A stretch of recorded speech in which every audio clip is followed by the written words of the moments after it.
அம்மா ஜென்மா ஏன் வருதுன்னு கேட்டாள் குழந்தையை பார்த்து. அதுக்கு சொன்னாலாம், அம்மா விஷயத்தை மனசு நினைச்சா ஆயிரக்கணக்கான ஜென்மா சஞ்சிதம் ஆகாமி பிராரப்தம்னு வந்து குவிஞ்சு போறதுனாலாம். அவன் பிராரப்தம் வந்து அனுபவிச்சுதானே ஆகணும். பிராரப்தம்னா ஒரு ஹோட்டல்ல சாப்பிட்டு இவன் பணம் கொடுக்காம இவன் பேர்ல சூட்டு கொடுத்து கோர்ட்ல தீர்ப்பு வாங்கி வச்ச கேஸுக்கு பிராரப்தம் பேரு. அது கட்டாயம் கொடுத்தான் ஆகணும். தீர்ப்பாயிடுது.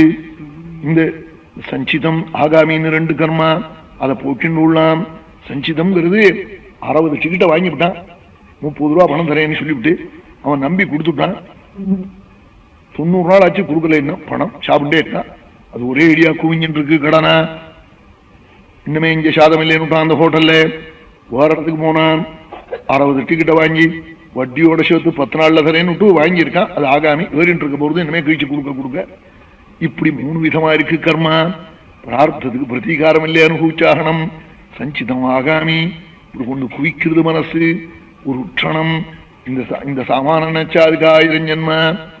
பெரிய மில்லு லட்சம் மூட்டையை நூலா பண்ணிவிடுறது, அரமணியில நூலா பண்ணிவிடுறது, அரமணியில வஸ்திரமா பண்ணிவிடுறது, அரமணியில பேக் பண்ணி தள்ளிவிடுறது. அது மாதிரி இந்த மனசு சேதல்வஸ்ய பந்தாய முக்தயே சாத்மனோமதம் குணேஷு சத்தம் பந்தாய ரதம் வாபும்சி முக்தயே. நினைச்சா பந்தம் பகவானிடத்துல வச்சா மோட்சம் நாளாம். அப்படி பகவான போய் நினைக்கணுமே, நினைக்க மாட்டேங்கிறதே நாள். அதுக்கு ஒரே ஒரு மார்க்கம் தான் நாள். பட்டத்திரி காட்டாள் குருவாயூரப்பனை பார்த்து, மதிரிக குணசக்தா பந்தகிருத்தேஷ்வசக்தா பக்தி யோகஸ்து சக்தி மாதனுகமலப்யா பக்திரேவாத்ர சாத்யா கபிலதனுரிதித்வம் தேவஹூத்யை ஞகாதீஹி. சமீபத்தில் ஒருத்தர் பத்னிக்கு சித்தம் திடீர்னு என்னமோ சித்த பிரமம் வந்துடுது. அதுல ஒரு கல்யாணம் நடக்கிற போது சித்த பிரமம் வந்துடுது. பசுக்குன்னு ஒண்ணுமே புரியல. சமுத்திர குழந்தை குட்டிகள், ஏராளமான குழந்தை குட்டிகள் ரொம்ப தாறுமாற ஆரம்பிச்சுட்டா. குடும்பத்துல நல்ல சாத்வியான ஒரு ஸ்திரீ. என்ன பண்றது, இங்க ஓடி போடுவான்னு புருஷன் வாசல்ல வந்து உட்காந்துருக்கான். ஒரு நாயர் பையன் என்ன பண்றது என்னமோ கவலைப்பட்டு இருக்கு. குருவாயூரப்பனுக்கு 12 கௌபீனம் வாங்கி கொடுக்குறேன்னு பிரார்த்திச்சுக்கோ, கவலை நீங்கி போடும்னா அவன் மாட்டுக்கு சொல்லிட்டு போட்டான். இவரு குருவாயூரப்பனுக்கு கௌபீனம் வாங்கி கொடுக்கணும்னு இவருக்கு தெரியாது. உடனே என்ன ஓடி வந்து கேட்டார், இப்படி ஒருத்தன் சொன்னானேன்னு. போய் பட்டு கௌபீனம் 3 நாள் விலை எங்க தொங்குறது, கடவாசல்ல போய் வாங்கி கொடுக்கும். சம்சாரத்தை அழிச்சுன்னு போயின்னு அழிச்சுன்னு போக முடியாதுன்னார். முள்ள கொண்டு போடும்னு அழிச்சுன்னு போனார். 12 கௌபீனம் கொடுத்த உடனே அந்த அம்மா சௌக்கியமா இப்ப ஆத்துல வந்து மறுபடியும் குழந்தை பிறந்து சௌகரியமா இருக்கா. எல்லாம் கலியில பிரத்யட்சம். அவன் பிரம்மண நாராயணியும் பாராயணம் பண்றார். அவன் கண்டவாள்லாம் பாராயணம் பண்ணுங்கிறார் நாராயணியை தவிர. இப்ப எல்லாரையும் கூப்பிட்டு அப்படி பிரத்யட்சம். 400 வருஷத்துக்கு முன்னாடி பட்டத்திரி பண்ணின ஸ்தோத்திரம் நாராயணியம். ஆட்சேமத்தை கொடுக்கக்கூடிய ஸ்தோத்திரம். அதை நல்லா படிக்கணும்.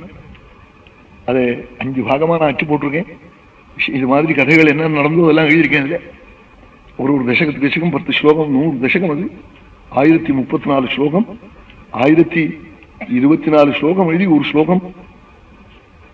ராஜா பாகவதம் கேட்டவர் வைகுண்டத்தை கண்டார்னு எழுதணும்னு நினைச்சுக்கிட்டு அவர் 24ஆவது ஸ்லோகத்திலே குருவாயூரப்பன் காலில் விழுந்து கதறினார். மூர்த்திந்தே சம்ஸ்ரயேகம் பவனபுரபதி பாஹிமாம் சர்வ கிருஷ்ணரோகாதி. ஏ குருவாயூரப்பா, நீதான் காப்பாத்தன, எனக்கு வேற கதி இல்லேன்னு காலில் போய் விழுந்தாள்.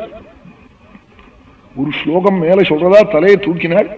அந்த ஸ்லோகம் ராஜா கண்டார் வைகுண்டத்தை என்று சொல்லணும்னு நினைச்சிட்டு இருந்தார்.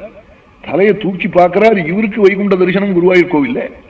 ராஜா கண்டான்னு சொல்ல வேண்டியவர் நானும் கண்டேன்னு ஆரம்பிச்சுட்டாள். அக்ரே பஷ்யாமி தேஜோ நிபிடதர கலாயவலீலோபனீயம் பீயூஷா ப்ளாவிதோஹம் ததனுதல்லரே திவ்யகைஷோரவேஷம்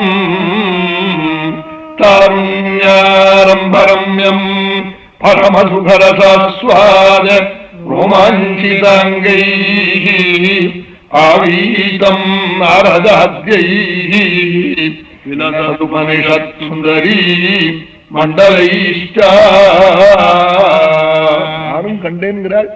எம் பிரபு திவ்ய யுவனத்தோட யோதிர்மயமா கோபாலன் நடுப்புற நிற்க 1008 உபனிஷத்துக்களும் திவ்ய ஸ்திரீகளாய் எம் பிரபு சூழ்ந்து நிற்க நவ பிரஜாபதிகளெல்லாம் ஏயா விஜய் பவான் என்று உத்கோஷிக்க அம்பரீஷாதிகளெல்லாம் நாமோச்சாரணத்தை உரத்து செய்ய நாரதாதிகளெல்லாம் கல்யாண குணங்களை வருஷிக்க இப்படி கண்டேன்கிறாள், இப்படி கண்டுட்டேன்கிறாள்.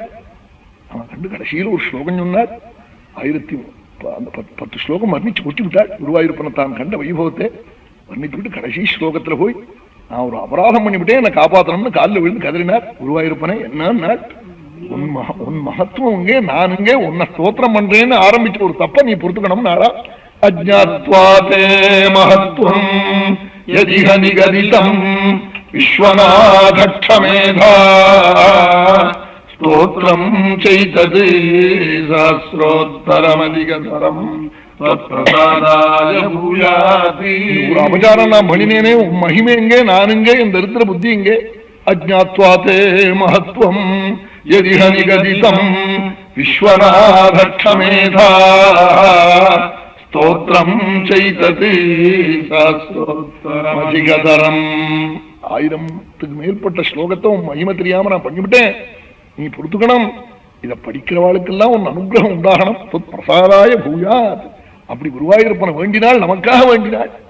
அவன் வேண்டி ஆயுர் ஆரோக்கிய சௌக்கியம் நாள், ஆயுஷும் ஆரோக்கியமும் நமக்கு ஒரேடியா வரணும் நாள். சப்தாகம் சொன்னேன், அங்க போய் மகாபாரதம் நடக்கிற மத்தியில சப்தாகத்துக்கு வரணும்னு கோயம்புத்தூர்ல இருந்து ஒரு பிரபு எழுதிவிட்டார், குருவாயூருக்கு வரணும்னு. ஆச்சரியம், குழந்தைகள்லாம் ஆச்சரியப்பட்டாள் அங்க பார்த்து. நான் உடனே இங்க பாரதத்தை சுருக்கி சொல்லிவிட்டு வரேன்னு.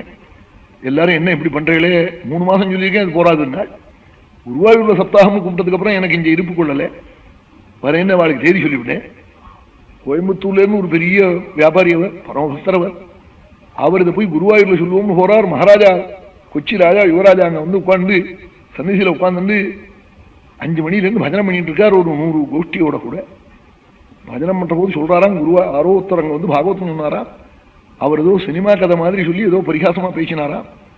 அதை கேட்டேன், எனக்கு ரொம்ப வருத்தமா. அவர் பேரை கூட சொல்லிவிட்டார் சபையில. அதெல்லாம் நாம் பேரை சொல்லப்படாது சொல்லி அவர் சொன்னார். அப்படி 1000 ஜனத்தை வச்சுன்னு சபையில சொல்லிவிட்டார். இது மாதிரி சினிமா மாதிரி சொன்னார்.